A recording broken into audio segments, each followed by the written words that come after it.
नमस्कार. आपण मागच्या वेळेला 13व्या अध्यायाला सुरुवात केली आहे आणि भगवंतानी एक अतिशय समर्पक असं एक रूपक आपल्यासमोर मांडलं आहे. त्याचा आपण अभ्यास करतो आहे. भगवंत अर्जुनाला म्हणाला, इदम शरीरम कौंतेय क्षेत्रमित्य भिधीयते. कौंतेया, अर्जुना, या देहाला क्षेत्र म्हणतात. इथून सुरुवात झाली आणि भगवंतानी क्षेत्र आणि क्षेत्रज्ञ म्हणजे शेत आणि शेत जाणणारा, क्षेत्रज्ञ म्हणजे शेत जाणणारा. आता आपल्या डोळ्यासमोर शेत जाणणारा म्हटल्यानंतर शेताची सगळी माहिती ज्याला आहे तो म्हणजे शेतकरी असा त्याचा अर्थ होतो. परंतु आता इथे भगवंताच्या ह्या रूपकातलं महत्त्वाची गोष्ट आपल्याला मागच्या 2 श्लोकांमध्ये कळली आहे. ती अशी आहे की ते क्षेत्र म्हणजे देह आणि मग देहाबद्दल जाणणारा म्हणजे डॉक्टरला नाही म्हटलेलं क्षेत्रज्ञ किंवा देह जाणणारा म्हणून. तर हा देह, या देहाच्या सगळ्या पंचेंद्रिय, ज्ञानेंद्रिय, मन, बुद्धी या सगळ्यांना कामाला लावू शकणारा असा जो कोणीतरी आहे, अव्यक्त आहे, पण ही सगळी व्यक्तपणाने कामं करणारी मंडळी आहेत. या सगळ्यांना कामाला लावणारा जो आहे तो क्षेत्रज्ञ आहे. आणि त्याला मग आपण आपल्या समजुतीच्या भाषेमध्ये ईश्वर, परमात्मा, ब्रह्म, आत्मा असे शब्द वापरले. आणि याची ओळख अर्जुनाला भगवंत करून देतो आहे. स्वाभाविकच आपण नेहमीच म्हणतो की अर्जुन जाणकार आहे, शास्त्र जाणणारा आहे, बुद्धिमान आहे. त्यामुळे त्याला गीतेतल्या श्लोकांचा आधारे चटकन सगळ्या गोष्टी कळल्या. पण तुमच्या आमच्यासाठी मात्र भगवंत अधिक स्पष्टीकरण देतो आहे. जसं या पहिल्या 2 श्लोकामध्ये त्यांनी आपल्याला म्हटलं की देह कसं आहे, तर देह अनेक आहेत. आता 84 लक्ष योनीतले जीव आहेत. त्या प्रत्येक जीवामध्ये भगवंत आहेच आहे. त्यामुळे शेत अनेक आहेत, देह अनेक आहेत आणि क्षेत्रज्ञ म्हणजे त्या देहाबद्दल जो जाणणारा म्हणजे तो जो आत्मा आहे प्रत्येक देहामध्ये आहेच आहे. त्या सर्वांमध्ये असणारा ईश्वर मात्र एकच आहे. ही महत्त्वाची गोष्ट पहिल्या 2 श्लोकामध्येच भगवंतांनी आपल्यासाठी क्लिअर केली की मी तुला काय सांगतो, क्षेत्रज्ञ ज्ञानम यत्त ज्ञानम मतम मम. आणि माझं स्पष्ट मत आहे असं भगवंतांनी अर्जुनाला सांगितलं की हे माझं स्पष्ट मत आहे की देह अनेक आहेत, क्षेत्र अनेक आहेत आणि अनेक क्षेत्रांमध्ये असणारा जो क्षेत्रज्ञ आहे तो मात्र एकच आहे, तो परमात्मा आहे. आणि मग आता असं जर आपल्या या देहाच्या किंवा शरीराच्या माध्यमातून एकच एक असणारा परमात्मा अभिव्यक्त होतो आहे. एकच परमात्मा सगळ्यांमध्ये आहे. पण तुम्ही आम्ही सगळे जे आपले देह आहेत, अगदी जीवजंतू असो हत्तीपर्यंतच्या सगळ्या आकाराचे, सगळ्या प्रकारचे जे सगळे आहेत ते सगळ्यांकडे जो परमात्मा आहे आणि तो एकच आहे, एकच एक आहे. आणि हे सगळे मात्र देह किंवा हे जे क्षेत्र म्हणजे ही क्षेत्र आहेत ही सगळी वेगवेगळी आहेत. हे सगळं समजून घ्यायला हवं. आता याचा अर्थ असा आहे की शरीर जरी नाश पावलं तरी देखील तो परमात्मा नाश पावत नाही आहे, तो सगळ्यांमध्ये आहेच आहे. त्यामुळे तो काही नाश पावत नाही आहे. मग आता तो जर नाश पावत नाही आणि अगदी जरा नीट आपण लक्षपूर्वक जर विचार केला तर आपण सुद्धा देह टाकल्यानंतर हा देह जाळतो असं म्हणतो. पण देह जाळतो याचा अर्थ त्याची राख होते, म्हणजे त्याचं त्या पंचमहाभूतातल्या मातीतच रूपांतर होतं. आता हे जर आपण लक्षात घेतलं तर शरीरसुद्धा पंचमहाभूता म्हणजे प्रकृतीमध्ये लीन होऊन जातं. तर त्याचाही नाश, आपण अमृतपुत्र आहोत. अमृत म्हणजे आपण कधीच मृत होत नाही. अशा विचारांनी जर या देहाकडे पाहिलं तर आपला देह नष्ट झाला आहे असं पण म्हणण्याचं काही कारण नाही आहे. मग आता असं आहे की असे अमृत असणारे असे जे आपण आहेत असं मानून आपल्याला खरं म्हणजे ह्या शरीराबद्दल जे की आपल्याला भय वाटतं ना की आता हे शरीर व्याधीग्रस्त झालं, काय टाकाऊ झालं तर करायचं काय. तर त्याच्याबद्दल आपल्याला काही वाटण्याचं कारण नाही की ते ठीकच आहे ना, ते गेलं ते पंचमहाभूतातच जाणार नाही, त्याचं काहीच होणार नाही आहे, काळजी करण्यासारखं काहीच नाही आहे. आत्मा तर अमरच आहे आणि आपलं खरं स्वरूप जे आहे ते आत्मरूपच आहे. असा सगळा विचार आपल्याला समजावा ह्यासाठी हा प्रयत्न चालला आहे. म्हणजे मी म्हणजे हा देह नाही, या देहाचा करता करविता जो आहे भगवंत त्याला जाणायचं आहे. म्हणजे क्षेत्र आणि क्षेत्रज्ञ खरं तर एकच आहेत असा त्याचा अर्थ. क्षेत्र आणि क्षेत्रज्ञ म्हणजे तो परमात्मा ह्याच्यातच आहे म्हटल्यावर दोन्ही खरं म्हणजे एकच आहे. दोन्हीमध्ये ते आहेच आहे. भौतिक जगातलं जे ज्ञान असतं ना ते आपल्याला असं अगदी पुरेपूर मिळवता येतं. एखाद्या गोष्टीतलं ज्ञान आपल्याला मिळवायचं असेल भौतिक क्षेत्रातलं तर आपल्याला मिळवता येतं. पण होतं असं की ते कितीही मिळवलं तरी त्याच्यात काहीतरी भर पडत असते आणि मग त्याच्यात आणखी गोष्टी आपल्याला मिळवायच्या असतात. त्यामुळे खऱ्या अर्थाने ते ज्ञान किंवा त्या ज्ञानामधलं सुखसमाधान आपल्याला मिळवता येतंच असं नाही भौतिक ज्ञानाच्या बाबतीत. आणि ते खरं म्हणजे पाहिजे. भौतिक ज्ञान हे आपल्या उपजीविकेसाठी अतिशय लागणारी महत्त्वाची गोष्ट आहे. त्यामुळे त्या भौतिक ज्ञानाबद्दलची आपल्याला काही कमीपणा सांगायचा नाही आहे, ते हवंच आहे. पण त्या ज्ञानातून आपल्याला जो काही खरा आनंद आहे, खरं समाधान आहे ते मिळत नाही. आपलं जे स्वरूप आहे, आपल्यातला जो ईश्वर आहे तो जाणला तर आपल्याला खरं सुखसमाधानाचा एक अनुभव घेता येणार आहे. यासाठी भगवंत हे आपल्याला सगळ्यांना सांगतो आहे की खरं तुमचं हे काय आहे तर तुम्ही जर स्वरूप जाणलं, आपलं खरं रूप काय आहे, आपण ईश्वर स्वरूप आहोत हे जर आपण जाणलं तर आपल्याला मिळणारं समाधान आहे ते सगळ्यात श्रेष्ठ समाधान आहे. ते कोणते या मी तुला सांगतो आहे. म्हणजे एका अर्थाने या सगळ्या जगाकडे अगदी आपल्या देहाकडे सुद्धा अलिप्तपणानं आपल्याला पाहता येईल. अशा पद्धतीचं हे सहजपणानं आपल्याला जमेल. म्हणून ते सांगतात की आपण सहजपणानं अगदी हा देह पण माझा नाही आहे म्हटल्यावर या देहाकडे पण मी अलिप्तपणानं पाहणार आणि मग त्याच्यामध्ये कसं आपल्याला एक प्रसन्न राहता येईल, आनंद घेता येईल ते अर्जुना मी तुला सांगणार आहे. यासाठी एक क्षेत्रज्ञ भगवंत सांगतात. म्हणजे ईश्वराला जाणायचं. आता ईश्वराला जाणायचं तर उपनिषदांचा आधार भगवंत म्हणजे गीतेने हे केलाच आहे आणि आपण सुद्धा त्या आधारे करू शकतो. आपल्याला लक्षात येतं की मुंडकोपनिषदामध्ये एक छोटासा दृष्टांत दिला आहे. त्या दृष्टांतावर आपल्या लक्षात येतं की हे क्षेत्रज्ञ काय. वेगळ्या पद्धतीने आपण निरनिराळ्या लोकांनी या ईश्वराचं अस्तित्व सगळ्यांमध्ये कसं आहे आणि ते ओळखायचं कसं हे आपल्याला सांगितलं आहे. त्या सगळ्या गोष्टी आपण जाणून घेण्याचा प्रयत्न करू. मुंडकोपनिषदातला दृष्टांत असं आहे की एक झाड आहे आणि त्या झाडावर 2 पक्षी आहेत. हे दोन्ही पक्षी जे आहेत ते एकमेकांचे चांगले मित्र आहेत बरं का, दोघं मित्र आहेत. पण होतं असं की त्या झाडावर ते 2 पक्षी बसतात. त्यातला जो एक पक्षी आहे तो पक्षी त्या झाडावरची जी फळं आहेत तो चोचीने चाखतो आहे. एखादं फळ कडू निघतं आहे, एखादं गोड निघतं आहे, एखादं आंबट निघतं आहे, एखादं कच्चं, एखादं पक्कं असं करतो आहे. आणि ते सगळं करण्यातून त्याला आनंद किंवा दुःख होतं आहे. चांगलं गोड फळ मिळालं की त्याला आनंद होतो आहे, कडू फळ मिळालं, कच्चं फळ मिळालं की तो थुंकून टाकतो आहे, त्याला आवडत नाही आहे, त्याला दुःख होतं आहे. अशा सुखदुःखाचे अनुभव तो घेतो आहे. मग्न आहे त्या सुखदुःखाचे अनुभव घेण्यामध्ये. कधी सुखी होतो आहे, कधी दुःखी होतो आहे. आता या उपनिषदकार याला म्हणतात की हे अज्ञान आहे.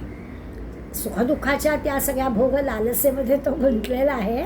आणि दुसरा जो त्याचा मित्र आहे ना तो असा अलिप्तपणाने त्याच्याकडे पाहतो आहे, झाडांकडे पाहतो आहे आणि अचानकपणे ही फळं खाता टोची मारता त्याचं आपल्या मित्राकडे लक्ष जातं आणि त्याला असं वाटतं की हा किती आनंदी आहे, किती शांतपणानं सगळीकडे बघतो आहे, निसर्गातला आनंद घेतो आहे आणि याला काही सुखदुःख नाही होत आहे, हा सुखदुःखाच्या पलीकडे असणार आहे.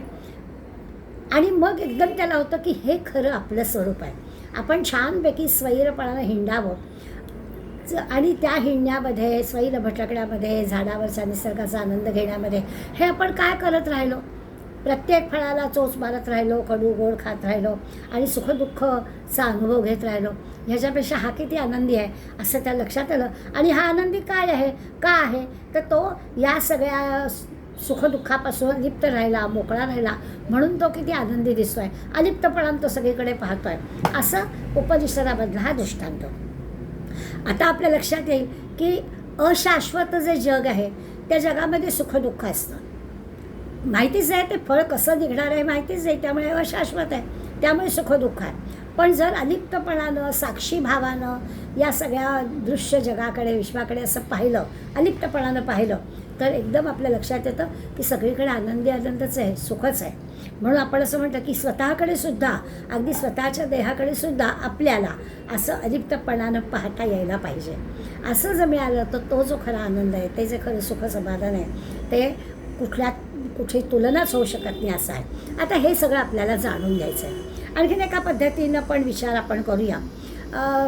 आपलं अंतःकरण शुद्ध असेल, आपलं अंतःकरण जर सात्विक असेल आणि आपण काही कृती करतो आहे, कर्म करतो आहे, तर आपल्या लक्षात येईल की अंतःकरण शुद्ध सात्विक असणाऱ्या माणसाचं कर्मसुद्धा सात्विक असतं. अगदी स्वाभाविक आहे. तो सात्विकच कर्म त्याच्या हातून होतं. आणि त्याप्रमाणे आपण राजस आणि तामसबद्दल पण बोलू शकतो की एखादा माणूस राजस प्रवृत्तीचा असेल तर त्याचं जे कर्म आहे ते पण राजस असतं, तामस प्रवृत्तीचा असेल तर तामस असतं. हा विषय आपल्याला सहजपणानं माहिती असणार आहे की सत्व रज तम हे जसे माणसाचे स्वभाव आहेत त्या स्वभावानुसार त्याचं कर्म घडतं. याचा अर्थ काय की प्रत्येकाच्या स्वभावाप्रमाणे त्याची अभिव्यक्ती असते. सात्विक माणसाच्या नजरेतच आपल्याला कळतं की हा माणूस सात्विक आहे आणि आपण ओळखू शकतो. असं त्याचा स्वभाव त्याच्या अभिव्यक्तीतून आपल्याला कळतो. आपण एक उदाहरण घेऊया. जरा गंमतशीर उदाहरण घेऊ की समजा आपण म्हटलं की 31 डिसेंबरची रात्र आहे. आता 31 डिसेंबरची रात्र साजरी करणं हे वेगवेगळ्या पद्धतीने वेगवेगळी मंडळी करतात आणि मग त्याच्यातून ती मंडळी सात्विक आहेत, राजस आहेत का तामस आहेत हा त्यांचा स्वभाव स्वाभाविकच त्याची अभिव्यक्ती होते. एक अनुभव म्हणून आपल्या लक्षात येतं की 31 डिसेंबरला आमच्यातल्या काही मैत्रिणी असं ठरवलं की आपल्याजवळ वेळ आहे, दुसऱ्या दिवशी सुट्टी आहे, तर आपण 31 डिसेंबरला रात्री एक कार्यक्रम करूया. आणि आमच्याचमधली एक योगाचा अभ्यास करणारी योग शिक्षिका आहे, तिला आम्ही विनंती केली आणि तिला म्हटलं की तू काय कर, आम्हाला योग निद्रेचा जो अनुभव आहे तू फार सुंदर पद्धतीने सांगतेस, तर आम्हाला योग निद्रेचा अनुभव तू सांग. आज तशा प्रकारचं एक अनुभव आम्हाला मिळेल. तिने मान्य केलं. त्याबरोबर आणखीन एक मैत्री आहे, ती काही सामाजिक काम करणारी होती, तर तिलाही आम्ही म्हटलं की तुझं सामाजिक काम, त्या सामाजिक कामाची गरज, तुला येणारी अडचणी, तुला हवी असणारी मदत यासंबंधी पण तू आम्हाला सांग.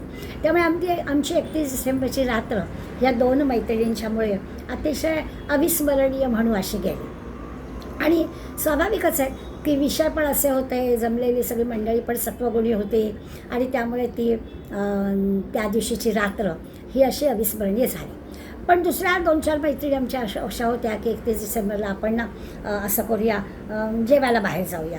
आणि मग त्यांनी ठरवल्याप्रमाणे त्यांच्या राजस स्वभाव असणाऱ्या मंडळींनी त्यांची अभिव्यक्ती ती होती की बाहेर हॉटेलमध्ये जाऊन जेवायचं.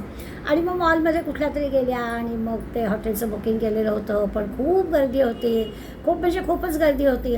आणि मग ते आपलं चुकलंच, आज काही असं नकोतच करायला असं वाटलं. कारण मग ती गर्दी, त्या गर्दीनंतर मिळणारा वेळ, मग गप्पा मारायला काही वेळच झाला नाही, तिथे बसूच दिलं नाही, नंतर अशा सगळ्या गोष्टी आहे. मग त्या जेवणाबद्दलच्या कॉमेंट आणि मग नंतर असे छे 31 डिसेंबर काय आमचा असा अविस्मरणीय वगैरे काही झाला नाही. आम्ही आता ही राजस प्रवृत्तीचा स्वभाव असणाऱ्या मंडळीने ही निवड केली. आणि मग आणखीन आमच्या काही मैत्रिणी होत्या, त्यांनी असं ठरवलं की आपण एका जवळच्या किल्ल्यावर जाऊया रात्री. बरीच मंडळी जातात असं ऐकलं आहे, आपण पण यावर्षी जाऊया. आणि मग त्या गेल्या आणि मग त्यांच्या असं लक्षात आलं की आपण अगदीच चुकीच्या ठिकाणी आलेलो आहोत, की इथे मुळे काही किल्ल्याचं ऐतिहासिक महत्त्व, त्या किल्ल्यामध्ये घडलेल्या इतिहासामध्ये घडलेल्या ज्या गोष्टी आहेत त्याच्याबद्दलचं काहीतरी स्मरण, आणि असं काही न घडता भलत्याच काहीतरी गोष्टी तिथे घडत आहेत आणि त्याचा एक भयंकर त्रास त्यांना स्वतःला झाला. आता ही अशी जी निवड कर, आता 31 डिसेंबर हा जो दिवस आहे तो एकच आहे, पण प्रत्येक गटाची जी अभिव्यक्ती आहे, प्रत्येक गटाचे जे अनुभव आहेत ते अगदीच वेगवेगळे आहेत. आता 31 डिसेंबर चांगली का वाईट असा जो कोणी प्रश्न विचारला तर ती चांगली आणि वाईट असूच शकत नाही.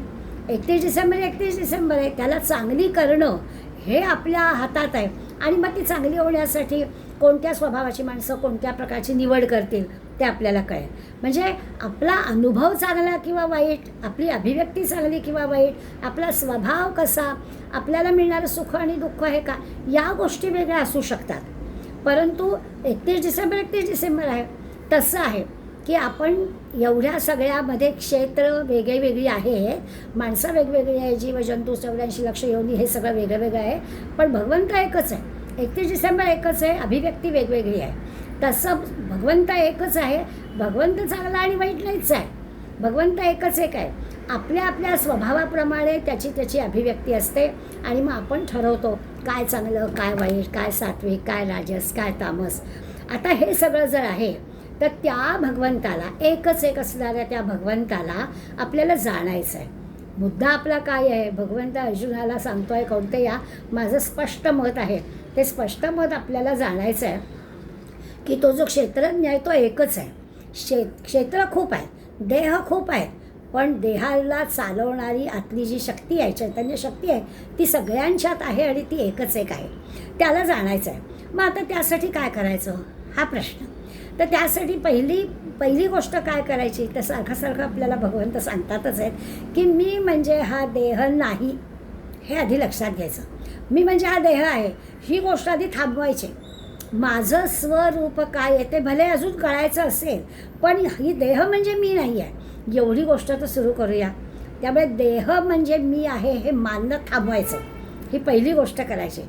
की मला स्वतः मी म्हटलं, आपलं जातोच लगेच या देहाकडे हात, मी असं म्हटलं की ते पहिलं थांबवायचं की मी म्हणजे हा देह नाही आहे, मी म्हणजे काहीतरी वेगळं आहे. ते काय वेगळं आहे ते जाणूया, पण देह म्हणजे मी नाही आहे. या देहाला चेतना देणारी जी चैतन्य शक्ती आहे, ईश्वर शक्ती आहे, ती मी आहे हे आपल्याला जाणवायचं आहे. अगदी सारखं आपल्या मनावर बिंबवायचं आहे आणि ते आपल्याला करायचं. दुसरं असं की हे कळण्यासाठी किंवा हे आपल्याकडं होण्यासाठी आपलं कर्म शुद्ध आणि पवित्र करायचं आहे. प्रत्येक आपलं कर्म हे शुद्ध आणि पवित्र असलं पाहिजे. म्हणजे आपली सत्वगुणाकडून पुढे ना वाटचाल व्हायची आहे ना, ती गुणातीत व्हायचं आहे आपल्याला. त्यामुळे सत्वगुणाची वाटचाल आहे ती अशीच आहे की आपलं प्रत्येकच कर्म शुद्ध आणि पवित्र व्हायला हवं आणि मगच आपण पुढे जाणार आहोत. आणि पुढे जाऊन मग मी देह म्हणजे मी नाही आहे आणि मी म्हणजे काय आहे, तर या सगळ्या क्षेत्रज्ञ जो आहे तो ईश्वर म्हणजे ते चैतन्य म्हणजे मी आहे असं आपल्या लक्षात घ्यायचं आहे. आता जर असं आहे तर मग तिसरा मुद्दा असा, म्हणजे आता ह्या दोन गोष्टी तर आपल्याला कळल्या की मी म्हणजे माझं जे ईश्वर तत्व आहे त्याला ओळखायचं आहे, त्याच्यासाठी माझं कर्म शुद्ध आणि पवित्र असायला पाहिजे. आता हे शुद्ध आणि पवित्र अंतःकरण आपल्याला ठेवायचं आहे, याच्यासाठी आपल्याला काहीतरी प्रयत्न करायला पाहिजे. कुठलीही चांगली गोष्ट अशी एकदम मिळत नाही. मग आपल्या हातून चांगलं शुद्ध पवित्र कर्म व्हायला हवं असेल तर त्यासाठी आपण चिंतन केलं पाहिजे, आपण मनन केलं पाहिजे, आपण स्वाध्याय केला पाहिजे. हळूहळू आपला जो आत्मभाव आहे तो स्थिर होईल आणि मग खऱ्या अर्थाने आपल्याला जे काही अर्जुनाला भगवंत सांगतो आहे की हे माझं स्पष्ट मत आहे की क्षेत्रज्ञ तो जो ईश्वर आहे तो एकच एक आहे हे आपल्याला कळेल. पण त्याच्यासाठी हे जे ज्ञान आहे त्या ज्ञानाला पराभक्ती म्हणतात. त्याच्यासाठी आपल्याला चिंतन मनन स्वाध्याय हे करायला हवं. आता हे काय काय करायचं त्या पायऱ्या कळल्या आपल्याला. अगदी सहजपणानं कळणारी गोष्ट असली तरी ती एक पायरी पुढे गेली तर आपल्याला कळेल की अरे पहिली कृती काय, तर मी म्हणजे देह नाही, मी म्हणजे ही चैतन्य शक्ती आहे, इकडे बघायचं. दुसरं आपलं कर्म शुद्ध पवित्र करायचं आणि शुद्ध पवित्र कर्म होण्यासाठी आपण मनन चिंतन स्वाध्याय असा सातत्याने करायचा. असे म्हटलं तर आपल्याला सगळ्या गोष्टी कळल्या, पायऱ्या सगळ्या सोप्या आहेत असं वाटलं. पण हे साधण्यासाठी दोन प्रकारचे मार्ग पण शास्त्र आपल्याला सांगतं, विद्वान आपल्याला सांगतात, संत आपल्याला सांगतात. एक पहिला मार्ग सांगतात तो श्रद्धेचा सांगतात, कारण संत त्या मार्गानेच गेलेले आहेत. संत म्हणतात की आम्ही हा मार्ग अनुसरला आहे. त्यांनी त्यांच्या सद्ग्रंथातून संत ग्रंथातून हेच सांगितलं की प्रत्येकाच्या ठिकाणी ईश्वर आहे. संतांचा मार्ग हा श्रद्धेचा आहे, निष्ठेचा आहे. संत सांगतात त्यावर आपण पण विश्वास टाकायचा आणि ते एकदा मानलं तर भगवंताची इच्छा आशा यांनी प्रत्येक गोष्ट घडते हे आपल्या लक्षात येईल. संतांचं सांगणं हे असं आहे, त्याच्यावर निष्ठा ठेवायची, त्याच्यावर श्रद्धा ठेवायची आणि असं पक्कं लक्षात घ्यायचं की अरे संत म्हणतात ना ईश्वर एकच एक आहे, मग ते बरोबर आहे. पण दुसरा एक मार्ग असतो, त्याला म्हणायचं ज्ञानाचा मार्ग. हा झाला श्रद्धेचा निष्ठेचा मार्ग, संतांनी सांगितलेला मार्ग. पण एक ज्ञानाचा पण मार्ग आहे, याचा पण विचार महत्त्वाचा आहेच. कारण आपण म्हटलं कर्म महत्त्वाचं आहे, कृती महत्त्वाची आहे. पण कधी कधी आपण असं होतं की आपण काहीतरी कर्म करत असतो, कृती करत असतो, पण त्या कृतीमध्ये आपलं मन असतंच असं नाही. म्हणजे आपला रोजचा अनुभव आहे की समजा गीतेचा अध्याय आपण म्हणतो आहे, आता गीतेचाच विषय चालला आहे म्हणून गीता म्हटलं, तर गीतेचा अध्याय म्हणतो आहे, आपला अगदी व्यवस्थित पाठ आहे. पण तरीसुद्धा जर थोडंसं जरी आपलं लक्ष विचलित झालं तर आपण या अध्यायातून त्या अध्यायात जातो आणि म्हणतो अरे माझं काहीतरी चुकलं. कारण काय झालं की तो जो काही कर्म होतं किंवा ते जे काही श्रवण होतं, ते जे काही म्हणणं होतं, तिथे ते मनापर्यंत पोचलं नाही आणि मग मनामध्ये काहीतरी वेगळं आल्यामुळे ती कृती काहीतरी वेगळी झाली. अशा प्रकारचा अनुभव आपल्याला नेहमी येतं. योगामध्ये योग चित्तवृत्ती निरोध हा असं म्हटलं ती किती कठीण गोष्ट आहे ती आपल्या लक्षात येईल. आता हे एकदा जमलं तर मग आपल्याला ज्ञानाच्या मार्गाने सुद्धा जाता येईल, भगवंताचं ज्ञान पण आपल्याला होईल. पण त्याच्यासाठी आपल्या प्रत्येक कर्मामागे असणारं जे मन आहे ते मन आपलं अगदी एका जागी स्थिर राहायला पाहिजे, इकडे तिकडे जाता कामा नये. आता इतक्या गोष्टी आपण पहिल्या 2 अध्यायामध्ये भगवंतांनी सांगितलेल्या केल्या. क्षेत्र म्हणजे देह आहे, ते देह अनेक आहेत. क्षेत्रज्ञ म्हणजे ईश्वर आहे, तो एकच एक आहे, प्रत्येक देहामध्ये तो आहे. या ईश्वराला जाणणं हे खरं ज्ञान आहे असं भगवंतांनी आपल्याला सांगितलं. 3ऱ्या श्लोकामध्ये तत्क्षेत्रम यच्च दृक्ष यदिकारी यतशयत सचयो यत प्रभावश्च तत्समासेन मे शृणु. म्हणजे सांगणारे 4थ्या श्लोकामध्ये, पण याच्यात तो सांगतोय तत्समासेन. मी थोडक्यात सांगतोय ते शृणू म्हणजे ऐक. आणि भगवंत शृणू असं आज्ञार्थी क्रियापद वापरतोय, याचा अर्थ गृहीत धरलेला आहे की मी काय सांगतोय ते नीट लक्ष देऊन ऐक बरं का, असं त्याला म्हणायचं आहे. अध्यारूतच आहे त्याच्यामध्ये. आता काय आहे, ते जे क्षेत्र आहे, ज्या क्षेत्राबद्दल देहाबद्दल आपण बोललो, आता क्षेत्र शब्द आला तरी देह आपल्याला कळेल, तर ते जे क्षेत्र आहे म्हणजे तो जो देह आहे तो जसा आहे तसा, त्याला विकार कोणते कोणते आहे, यात विकारी, त्याला कोणते कोणते विकाराने तो युक्त आहे, त्याचं कारण काय आहे, त्याचं कार्य काय आहे, तो या भूलोकावर का आला आहे, कशासाठी आला आहे, आणि तो म्हणजे जो काही क्षेत्रज्ञ आहे त्या क्षेत्रज्ञानी सुद्धा ज्यामुळे तो ज्या प्रभावाने युक्त आहे, हे सगळं मी तुला समासेन म्हणजे थोडक्यात, हे सगळं मी थोडक्यात सांगणार आहे. ते शृणू म्हणजे तू ऐक. आता 4थ्या ह्याच्यात तो सांगणार आहे, पण ह्या 3ऱ्या श्लोकामध्ये एक तर थोडक्यात काय सांगणार आहे ते आलं, आणि थोडक्यात जे सांगणार आहे ते क्षेत्राबद्दल आणि क्षेत्रज्ञाबद्दलच आहे. पण त्याच्यात एक पायरी अजून पुढे गेला आहे. आधीच्या 2 श्लोकांमध्ये जे सांगितलं आहे त्याच्या पुढे आणखी तो गेला आहे की कुठल्या कुठल्या विकारांनी युक्त आहे, नेमक्या अडचणी काय येत आहेत. हे जे क्षेत्र आहे म्हणजे हा जो देह आहे, या देहाचं कार्यकारण काय आहे, कशासाठी तो आलेला आहे आणि त्याचे विकार काय आहेत, हे मी तुला सांगतो. आता क्षेत्र का म्हटलं आहे, क्षेत्र म्हणण्याचा हेतू काय आहे. खरं तर हा 3.5 हाताचा देह साधारणपणे देहाचं वर्णन करताना करतात, त्याला त्यांनी शेत म्हटलं. आता शेत म्हटलं आहे म्हणून की साधारणपणे शेतकऱ्याची भाषा असते, किती गुंठे जमीन आहे किंवा तुम्ही ती जमीन कशी आहे, गाळाची आहे का, सुपीक आहे का, ओसाड आहे का, कोणती कोणती पिकं त्याच्यात येतात. शेत म्हटलं की असे प्रश्न असतात.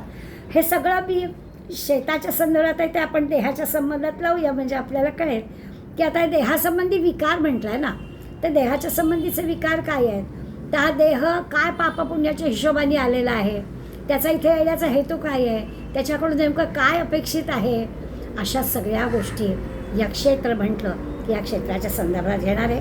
खरं तर अर्जुनाचं भगवंताकडे लक्ष आहे. आता या श्लोकात की सांगितलं नाही, मी हे तुला सांगणार आहे असं भगवंत म्हणतात की हे जे सगळं आहे कोणत्या विकारांनी हे क्षेत्र आहे ते सगळं मी तुला सांगणार आहे, ते तू ऐक. त्या आपण पण त्याची फक्त माहिती करून घ्यायची की हा जो काही देह आहे, हा देह पापपुण्याच्या हिशोबाने आलेला आहे, त्यामुळे त्याचे विकार कोणते आहेत, त्याचं कार्यकारण काय आहे, तो कशासाठी या पृथ्वीवर जन्म घेऊन आला आहे, या सगळ्याचा विचार आपल्याला करायचा आहे. आणि हे सगळं थोडक्यात मी तुला सांगतो असं पण म्हटलेलं आहे. आता अर्जुनाला भगवंत थोडक्यात सांगतो आहे, शृणू म्हणजे नीटपणाने ऐक असं पण सांगतो आहे, तत्वविचार आहे. त्यामुळे अर्जुनाच्या बाबतीत नाही पण तुमच्या आमच्या बाबतीत आहे.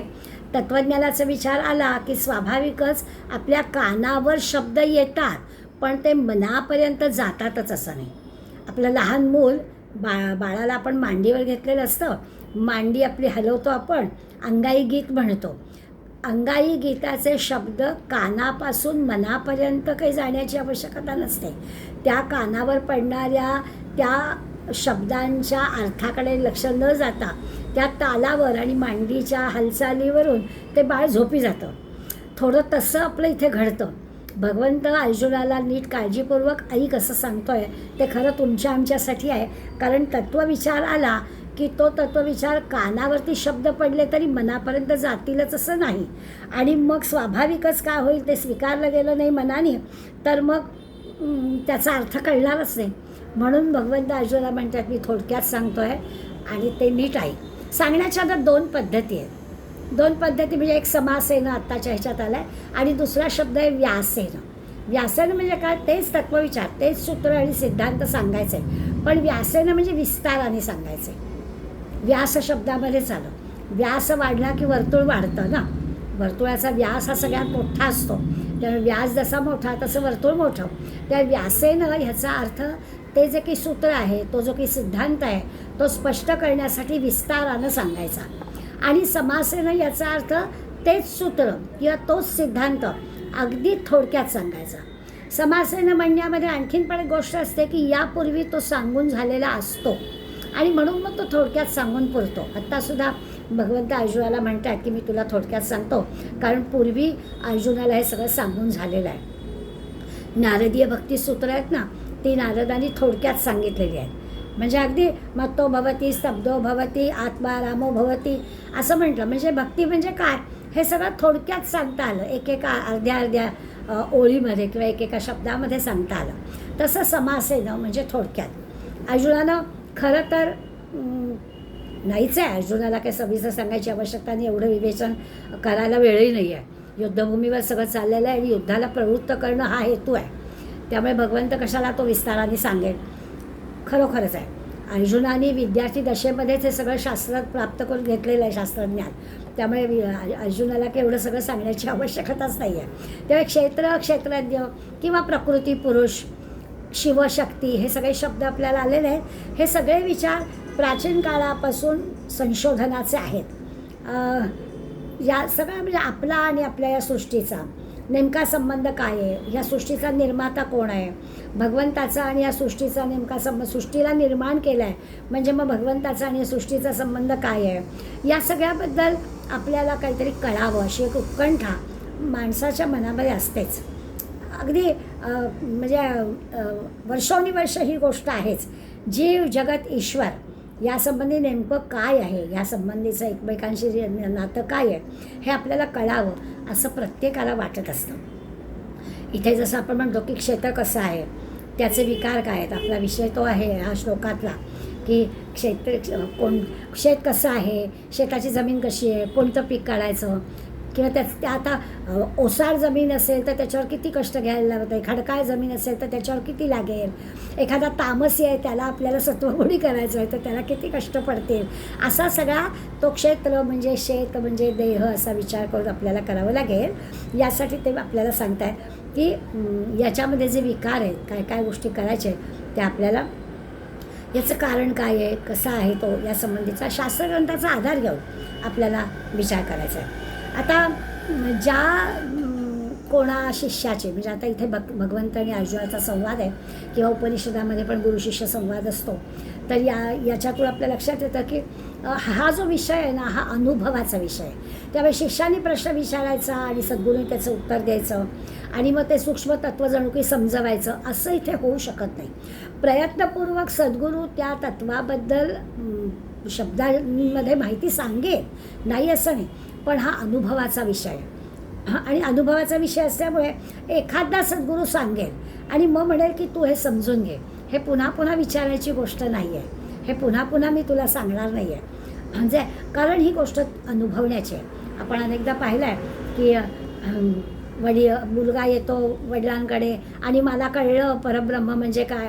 मग ते हो का, मग तुला कळलं का परब्रह्म काय रे, मग तो सांगतो की मी साधना केली तर मला डोंगर दिसले नाहीत, मला नद्या दिसल्या नाहीत, मला झाडं दिसली नाहीत, मला सगळीकडे ब्रह्म दिसलं. मग ते म्हणाले तू परत जा आणि परत साधना कर. मग परत गेला, परत आल्यावर परत सांगितलं आणि जोपर्यंत त्याला हे सगळं दिसत होतं तोपर्यंत त्याला काही ब्रह्म दिसलं नाही. मग एकदा जेव्हा त्याला ब्रह्म दिसलं तेव्हा तो परत आलाच नाही, कारण त्याला सगळीकडे ईश्वर अनुभूतीचा अनुभव आला. असं घडतं. म्हणून ते सांगतायत की या सद्गुरू शिष्यांच्या या संवादाचा विचार केला तर इथे अनुभवण्याची गोष्ट आहे, त्यामुळे सद्गुरू पुन्हा पुन्हा काही शिष्याला सांगणार नाही आहे. हा जो अनुभव आहे तो त्याचा त्यांनी घ्यायचा आहे.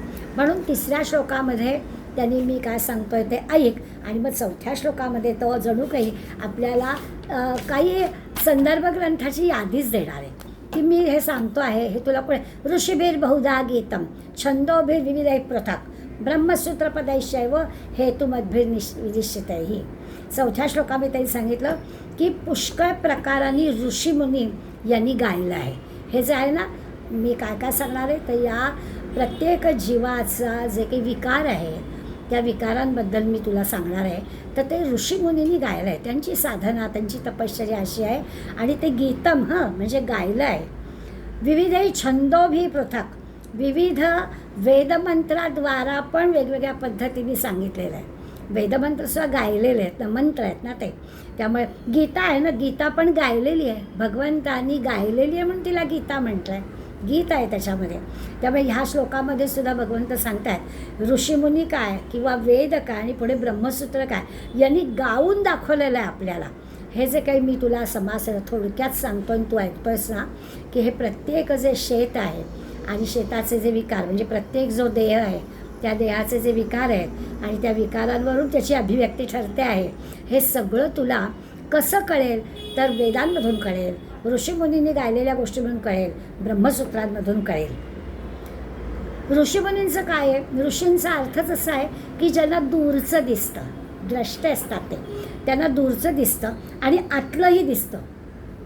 दूरचं तर दिसतं पण आत काय चाललं आहे ते पण दिसतं. समोरच्या माणसाच्या मनात काय चाललं आहे हे पण त्यांना कळतं.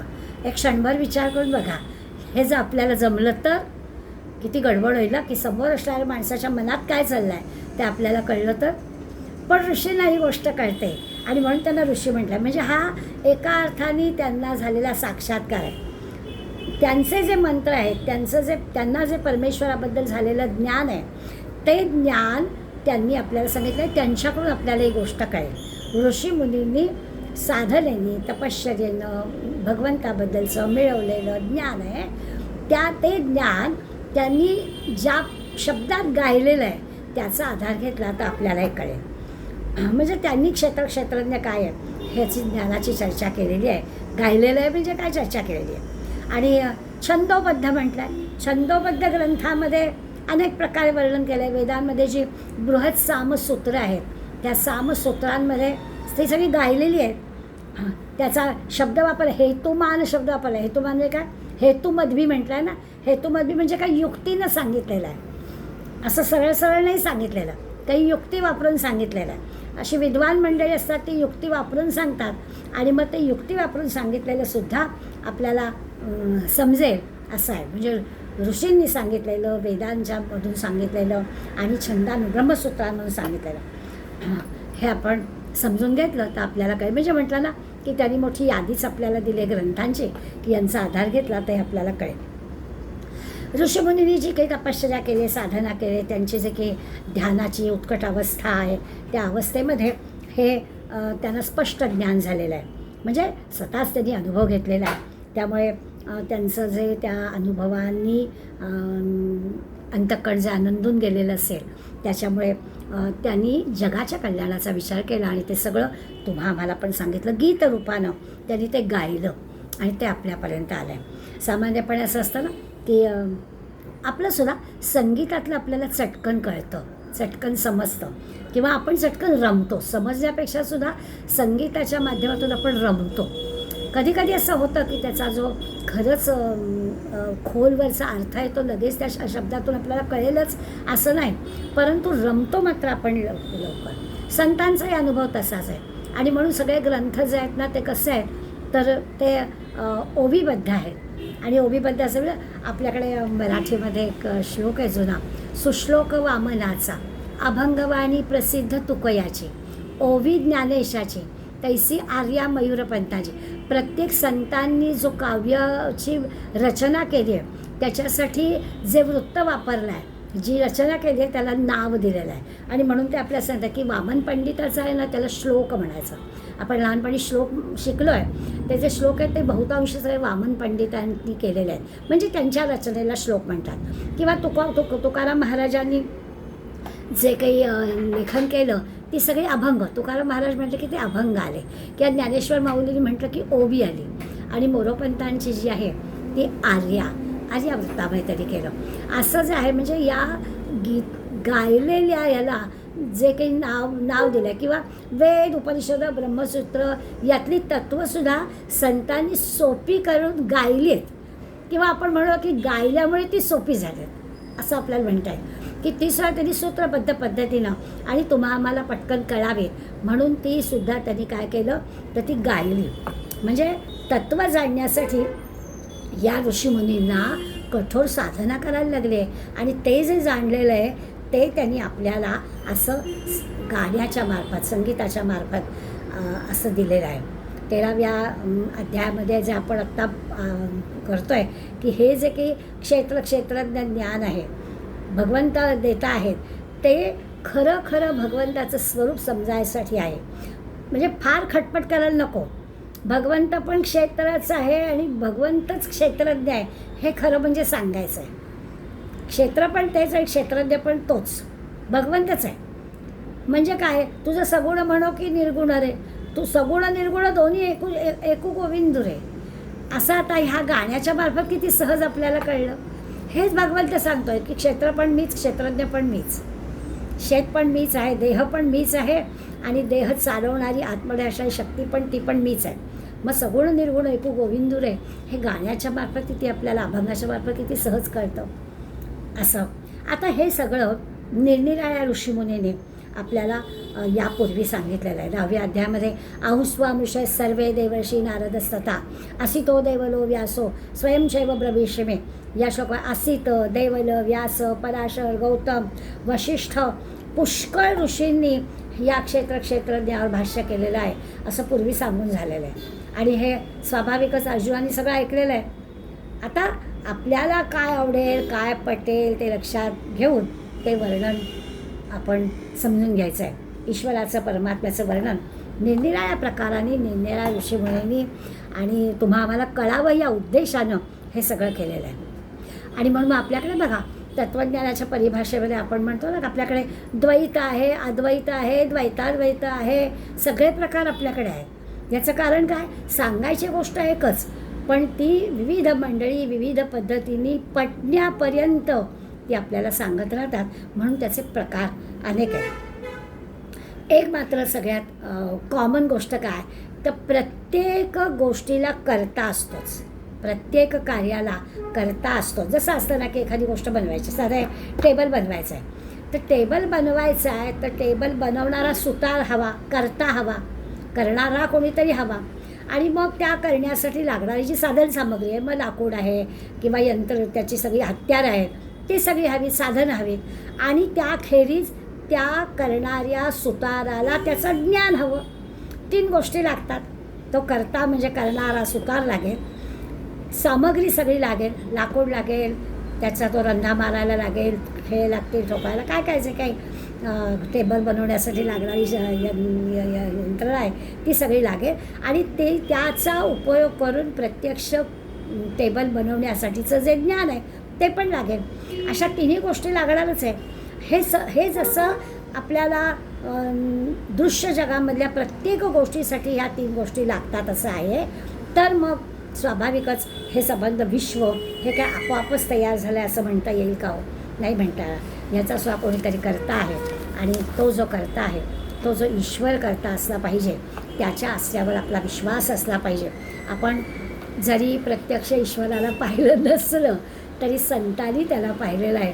संत आपल्याला सांगतायत की हो मी पाहिलेलं आहे. रामकृष्ण परमहंसांनी स्वामी विवेकानंदांना सांगितलं की तुला जितकं मी समोर पाहतो आहे तितकंच मी ईश्वराला पण पाहतो. इतका जर विश्वास, इतकी जर निष्ठा आहे तर आपण त्यांच्या सांगण्यावर विश्वास ठेवला पाहिजे. आणि मग ही जी काही ईश्वराने निर्माण केलेली सृष्टी आहे त्या सृष्टीचा जर विचार केला तर आपल्या लक्षात येते की त्यांनी कोणीतरी निर्माण करता आहे हे आपल्याला मान्य करावं लागेल.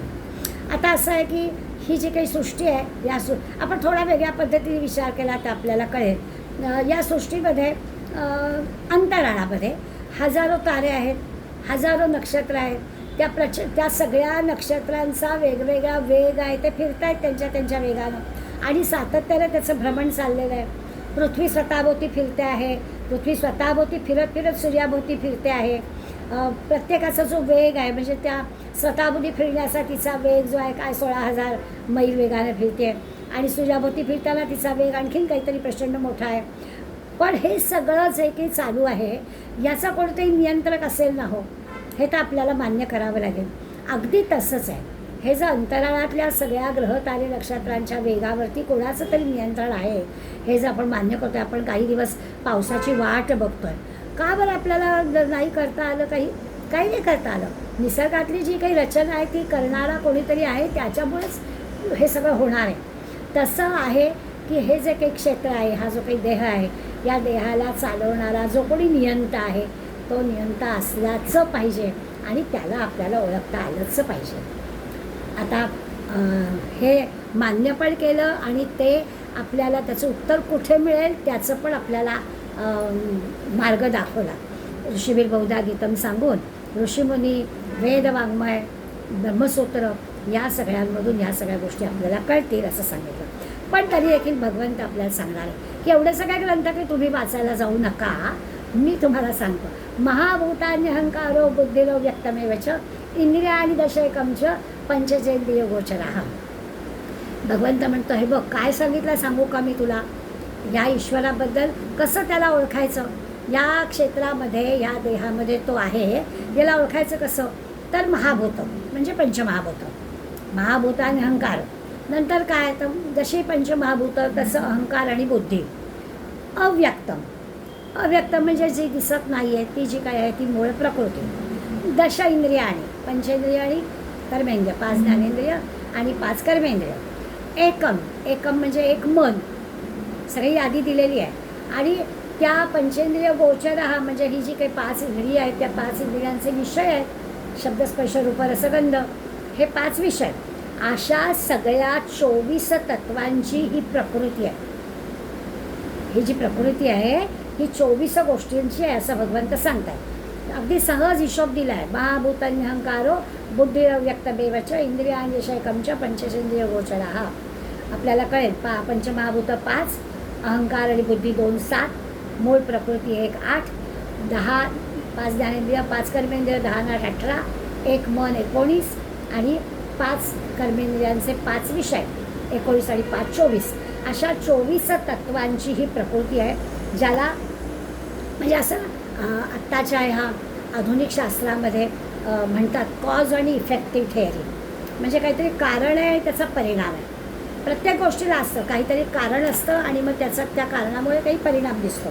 तसंच आहे या प्रत्येक गोष्टीला काहीतरी कारण आहे आणि स्वाभाविकच त्याचे परिणाम आपल्याला दिसतात. यापूर्वी पण हा विषय झालेला आहे. आता हे जे दिसत नाही त्यामुळं याच्याबद्दल आपण आत्ता म्हटलं. भगवंतांनी आपल्याला काय सांगितलं तर अव्यक्तम म्हणजे ती जी न दिसणारी व्यक्त न होणारी गोष्ट आहे ती मूळ प्रकृती असं म्हटलं आहे. गीतेतल्या 6व्या अध्यायात पण त्याला अव्यक्त म्हटलं आहे, तीच मूळ प्रकृती. किंवा भक्तिशास्त्राचा विचार केला तर त्याच्यात माया म्हणतात, भगवंताची माया त्याला मूळ प्रकृती म्हणायचं. ती अदृश्य असते. भगवंताची जी माया आहे ती अव्यक्त आहे, अदृश्य आहे, ती दिसत नाही आणि ती ह्या विश्वाचं कारण असते. 7व्या अध्यायात पण भगवंतांनी शब्द वापरला आहे गुणमयी दैवी माया. ती पण मूळ प्रकृतीच आहे. त्याला आपण बघा गुणमयी माया ते त्रिगुणात्मक माया असं म्हणतात की पूर्णपणे ती भगवंतावर परमेश्वरावर अवलंबून आहे. म्हणजे ती परमेश्वराची दिव्य शक्ती आहे म्हणून तिला गुणमाया असं म्हटलं आहे. त्या गुणमायेतून ते जे काही महत्त्व आहे म्हणजे व्यक्त होणारी गोष्ट आहे ती म्हणजे बुद्धी आहे. बुद्धीला स्वातंत्र्य आहे ना, बुद्धी व्यक्त होते. त्यामुळे आता होतं काय, जेव्हा ती अव्यक्त असते तेव्हा ती महत्त्व असते, जेव्हा व्यक्त होते तेव्हा बुद्धी असते. एकच गोष्ट आहे, पण ती जेव्हा व्यक्त न होत नाही म्हणजे अव्यक्त असते तेव्हा त्याला आपण महत्त्व म्हणतो आणि जेव्हा ती व्यक्त होते तेव्हा त्याला बुद्धी असं म्हणतो आणि तो शब्द आपल्याला कळतो. याच्यातून मग तो आपलं वेगळेपण, अहंकार शब्द काही म्हणजे आपल्या काय म्हणायचं, अहंकार शब्दातून काही वाईट विचार करायचा, अहंकार होती म्हणजे आपलं म्हणून काहीतरी वेगळेपण असतं ना, तो त्याचा विस्तार त्याच्यातूनच होतो, त्या व्यक्त होणाऱ्या बुद्धीतून किंवा महत्त्वातून.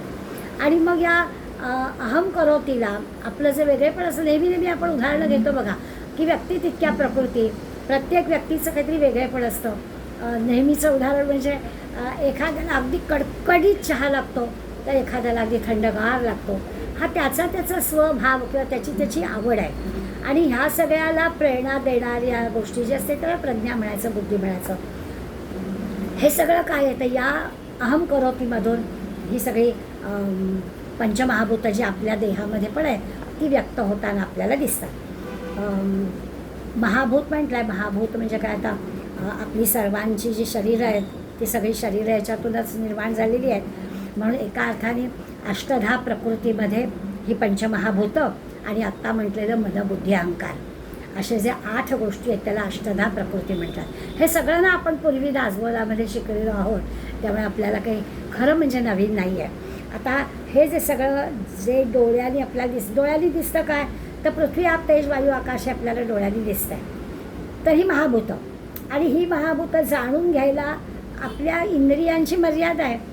इंद्रियांना ही पंचमहाभूतं कळतात. पण म्हणजे काय होतं की समजा आपण असा विचार की कानांनी आपल्याला शब्द ऐकू येतो, म्हणजे आवाज ऐकू येतो, बरोबर आहे. परंतु त्या ऐकू येण्याचं जे प्रमाण आहे ते प्रमाण खूप अगदी हळू आवाज असेल तर आपल्याला नाही ऐकू येणार. अगदी हळू आवाजात सांगितलं तर कानांची क्षमता इतकं हळू ऐकण्याची नाही आहे, त्यामुळे नाही. आणि एखाद्या वेळेस प्रचंड मोठा आवाज आला, इतका मोठा आवाज आला की तोही आपल्याला ऐकू येत नाही. आपण तो कानात अगदी दडे बसले तोही आपल्याला ऐकू येते. म्हणजे कानाची जी क्षमता आहे आवाज ग्रहण करण्याची, तिला कमीत कमी किंवा जास्तीत जास्तची काही मर्यादा आहे. किंवा आपण डोळ्याचा पण विचार करू, डोळ्यामध्ये आपल्याला की अगदी अगदी बारीक सुई आपण होतो आहोत तर 4 वेळा आपल्याला तो दोरा घालावा लागतो आहे, तर नाही, म्हणजे कमीत कमी असं दिसण्याची क्षमता आहे की हे नाही बाबा हे एवढं दिसत नाही, ह्याच्यापेक्षा थोडं नेढं मोठं असेल तर पटकन दिसेल असं आपण म्हणू. किंवा अगदी खूप खूप प्रकाश असेल, म्हणजे थोडं असेल तर नाही दिसणार, तसं खूप एकदम प्रकाश असेल तर आपण, बरेच जण सांगतात की रात्री आम्ही ड्रायव्हिंग करत नाही कारण समोरच्या माणसाच्या ह्याचे प्रकाश एवढा डोळ्यावर पडतो की डोळे दिपतात. म्हणजे डोळ्यांची जी क्षमता आहे, बघण्याची क्षमता आहे, ती कमीत कमीला काहीतरी एक प्रमाण आहे आणि जास्तीत जास्तीला काहीतरी एक प्रमाण आहे. किंवा जिभेचा विचार केला, रसना तर रसनेचा विचार करताना आपल्याला गोड कडू कळतं. सॅक्रिन जे आहे ते साखरेच्या कित्येक पट गोड असतं. तर जिभेची साखरेची जी काही गोडीची कळण्याची जी मर्यादा आहे ती मर्यादा ठरलेली आहे. आणि त्यामुळे मग ती सॅक्रिनची जी आहे ते आपल्याला चहा तर गोड लागतो पण प्रत्यक्ष साखर घेतलेली नसते असं आपण म्हणतो. तेव्हा जिभेला कडू लागणं गोड लागणं तिची जी मर्यादा आहे ती मर्यादा ठरलेली असते प्रत्येक इंद्रियाची. इंद्रियांच्या मार्फत आपल्याला ह्या सगळ्या पृथ्वी आप तेज वायू आकाश जे आपल्यामध्ये पंचमहाभूत आहेत त्याची ओळख होत असते. याचा अर्थ असा आहे की ही जी सूक्ष्म महाभूतं आहेत ती इंद्रियांना कळणारी नाही आहे, ती अहंकारातून निर्माण झालेली आहेत. अहम करोतीमधला अहंकार सारखं आपल्याला सांगावं लागतं आहे का अहंकार शब्द आपण ना इतका वापरला आहे की आपण चुकीच्याच दिशेने जातो. तर तसं नाही, हे जे वेगळेपण आहे त्या वेगळेपणातून सात्विक राजस तामस हे प्रकार येतात आणि त्याच्यातून ह्या महाभूतं जी आहेत ती महाभूतं आपल्याला कळतात असं होतं. मग आता मन बुद्धी अहंकार आपण समजतो ते कळतं आपल्याला की ती सगळी स्थूल रूपं आपल्याला कळते. आणि मग जे कळत नाही म्हणजे व्यक्त नाही असं जे आहे ती माया जी अव्यक्त आहे ती समजत नाही. हे सगळं आपण तर्कानं जाणून घ्यायचं काय व्यक्त स्वरूपात आहे आणि किती प्रमाणात ते आपल्याला कळतं आणि जे अजिबातच अव्यक्त आहे ते कळतच नाही. त्या पलीकडे असणारा जो आहे तो परमात्मा आहे. आता हे जे काही आहे मर्यादित स्वरूपाचं ज्ञान पंचमहाभूतांचं आपल्याला होतं, त्याच्या पलीकडे असणारी माया आपल्याला अव्यक्त आहे ते कळत नाही, त्याच्याही पलीकडे असणारा परमात्मा आहे तो आपल्याला लगेच कसा समजावा नाही समजणार. त्यामुळे अव्यक्त माया जी काही अभिव्यक्त होते ती आपल्याला बुद्धीच्या साह्यानं कळते. बुद्धी म्हणजे ती विशेष अशी कृती करणारी असते. मायेची विशेष कृती आहे. त्यामुळे माया ही जी काही अव्यक्त असणारी माया आहे ती बुद्धीच्या दृष्टीने आपल्याला थोडीशी कळते. दुसऱ्या ओळीमध्ये त्यांनी म्हटलं इंद्रिय आणि दशैकंच पंचचेंद्रिय गोचरा, म्हणजे ज्ञानेंद्रिय, कर्मेंद्रिय आणि मन हे तर आहेच. आपले जे काही कान, नाक, डोळे, सगळे शब्द, स्पर्श, रूप, रस, गंध हे जे विषय आहेत आपल्या इंद्रियांचे, त्या सगळ्या इंद्रियांच्या विषय. आता ते सगळे इंद्रिय कसे आहेत माहिती आहे का? समजा डोळा आहे पण दृष्टी असेलच असं नाही. आता समजा हात आहे पण हालचालीचं सामर्थ्यच नसेल तर काय उपयोग? म्हणजे इंद्रिय वेगळं आणि अवयव शब्द वेगळा. हां, डोळा आहे, इंद्रिय आहे, त्या इंद्रियाची काही स्वतःची शक्ती आहे आणि त्याला डोळ्याचा डोळा होणं, कानाचा कान होणं असं आपल्याला माहिती आहे की त्याला आतल्या त्या चैतन्याची पण ताकद लागते, तेव्हा माझा डोळा काम करणार. नुसता डोळा काम करणार नाही आहे. त्या डोळ्याचा डोळा काहीतरी आतमध्ये आहे, कानाचा कान आतमध्ये आहे, त्याच्यामुळे करणार आहे. पण अवयव म्हटला की त्याला आतल्याचं हे नाही, इकडला अवयव काढायचा आणि दुसऱ्याला लावायचा. नेत्रदान असतं. तर या देहामधला हा नेत्र म्हणजे अवयव काढण्याचं. म्हणून आपल्याकडे बघा अवयव दान असं म्हणतात, इंद्रिय दान नाही म्हणत. इंद्रिय शब्द आला की त्या अवयवाच्या मागे असणारी ती शक्ती पण आली. आणि अवयव म्हटला की ती आतली चैतन्याची शक्ती नाही आहे. तो फक्त नेत्रदान म्हणजे तिथला नेत्र काढला आणि दुसऱ्या नेत्राच्या ठिकाणी बसवला आणि त्याची शक्ती त्याला देऊन त्याचं इंद्रिय केली. अवयव आणि इंद्रियामधला फरक आपल्याला लक्षात येईल आणि त्यामुळे आपण अवयव दान म्हणतो, इंद्रिय दान म्हणत नाही. इंद्रिय शब्द आला की तो म्हणजे ती 5 ज्ञानेंद्रिय आहे, ती इंद्रिय आहे, त्याचा अर्थ त्या अवयवाच्या मागे असणारी भगवंताची शक्ती, चैतन्य शक्ती पण आहे असा अर्थाने इंद्रिय शब्द वापरला. मग आता ही ज्ञानेंद्रिय आणि कर्मेंद्रिय, बरं यांना प्रेरणा देणारे आतमध्ये मन आहे, ते 11वं मन म्हणजे स्वतःही ज्ञानेंद्रिय कर्मेंद्रिय आहे आणि प्रेरणा देणारं ते प्रेरणा देणाऱ्यामुळे ती कर्मेंद्रिय काम करतात असं म्हणूया. आता जसं म्हटलं की हात आहे पण हालचालीचं सामर्थ्य त्या मनानेच सांगितलं पाहिजे. आता उठ. आपण बऱ्याचदा आळसाने जरा दुपारचं पडलं तर आपणच आपल्याला ऑर्डर देतो, आता उठा निराताई, बरीच कामं पडली आहेत असं आपलं मन देतं आणि मग आपले लगेच इंद्रिय पण मार्ग कामाला लागतात. तसं आहे की प्रेरणा देणारं आतमध्ये मन असतं म्हणजे तेव्हा ती कर्मेंद्रिय हलतात. मन जर ठिकाणावर नसेल, मन ठिकाणावर असेल, मनाने आज्ञा केली तर कर्मेंद्रिय कामं करतात हे तर आहेच. पण मन ठिकाणावर नसेल तर मग काय होईल? ही इंद्रिय आहेत ना, म्हणजे इंद्रिय म्हणायचं का अवयव म्हणायचं, तर त्यांच्या हालचाली होणारच नाही. आतून प्रेरणाच मिळाली नाही तर काही कामच करणार नाहीत कोणी, असं घडेल. मन ठिकाणावर नाही, मन जागेवर नसेल तर कुठलेच इंद्रिय कार्य म्हणजे कुठलेच अवयव काम काय इंद्रिय होणारच नाही असं होईल.